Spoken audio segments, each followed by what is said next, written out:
കണ്ടോ? അത് കണ്ടോ? അവിടെ സാന്നിധ്യം പലപ്പോഴും ഈ വീട്ടിൽ എവിടെ ഇല്ലാമോ ഉണ്ട്. നിങ്ങളവിടെ പേര് പറഞ്ഞില്ലേ ഇപ്പൊ? അതേ സാന്നിധ്യം ഞങ്ങളിൽ എന്താ അനുഭവപ്പെടുന്നത്? അതെ, അത് കുറച്ച് ദിവസങ്ങളായി ഞങ്ങളെ തേടി വരണമെങ്കിൽ ഞങ്ങളും അതും തമ്മിൽ എന്താ ബന്ധം? ബന്ധങ്ങളോ? എന്തെങ്കിലും ബന്ധം ഉണ്ടാവും. അതിരിക്കട്ടെ, നിങ്ങൾ വന്നിട്ട് കുറെ നേരം ആയില്ലേ? കുടിക്കാൻ എന്തെങ്കിലും എടുക്കാം. മോളെ മാളു, കുടിക്കാൻ എന്തെങ്കിലും എടുത്തോ. രണ്ടുപേരുണ്ട് കേട്ടോ. നിങ്ങൾക്ക് എന്താ ഇപ്പൊ പ്രശ്നം? ശരിക്കും നിങ്ങൾ എന്തറിയാനാ ഇപ്പൊ ഇവിടെ വന്നത്? വീട്ടിൽ നിരന്തരമായി ഉണ്ടാകുന്ന ഓരോരോ പ്രശ്നങ്ങൾ ഇവിടെ എന്നോട് ഭയത്തോട് പറഞ്ഞു. ഒരു കമ്മൽ എന്നെ കാണിച്ച് ഇത് എവിടുന്ന് കിട്ടിയെന്ന് ഇവൾ എന്നോട് ചോദിച്ചു. ആ കമ്മൽ കണ്ടപ്പോഴാണ് എനിക്ക് 2 ദിവസം മുമ്പ് ഉണ്ടായ ഒരു അനുഭവം ഇവളോട് ഞാൻ പറഞ്ഞത്. 2 ദിവസം മുമ്പ് ഞാൻ രാത്രി ഓട്ടം കഴിഞ്ഞ് വന്നപ്പോൾ ഒരു പെൺകുട്ടി കൈ കാണിച്ചു എന്നെ വീട്ടിലേക്ക് കൊണ്ട് വിട്ടേക്കാവുന്നു. ഞാനങ്ങനെ ആ കുട്ടിയെ വീട്ടിൽ കൊണ്ട് വിട്ടു.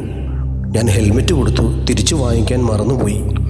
പിറ്റേ ദിവസം രാവിലെ ഞാനത് വാങ്ങിക്കാനായി അവരുടെ വീട്ടിൽ ചെന്നപ്പോൾ വീട് അടച്ചു പൂട്ടിയിട്ടിരിക്കുന്നു. അവിടെ നിന്ന് എൻ്റെ ഹെൽമെറ്റ് കിട്ടി. തിരിഞ്ഞു നോക്കിയപ്പോൾ ഒരമ്മയെ കണ്ടു. ഞാൻ ആകെ പേടിച്ചു. അങ്ങനെ ഞാൻ വീടിന് പുറത്തു വന്ന് എനിക്ക് പരിചയമുള്ളൊരു ഇക്കായെ കണ്ട് അദ്ദേഹത്തിനോട് ഞാൻ കാര്യങ്ങളൊക്കെ പറഞ്ഞു.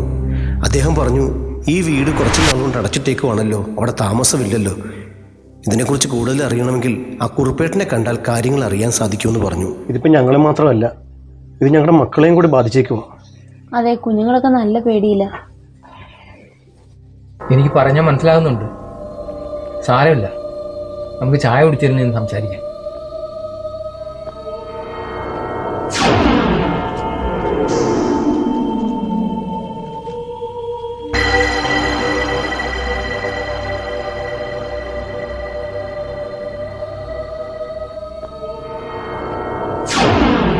ലക്ഷ്മി, ലക്ഷ്മി, മാളു, എന്താ അച്ഛാ?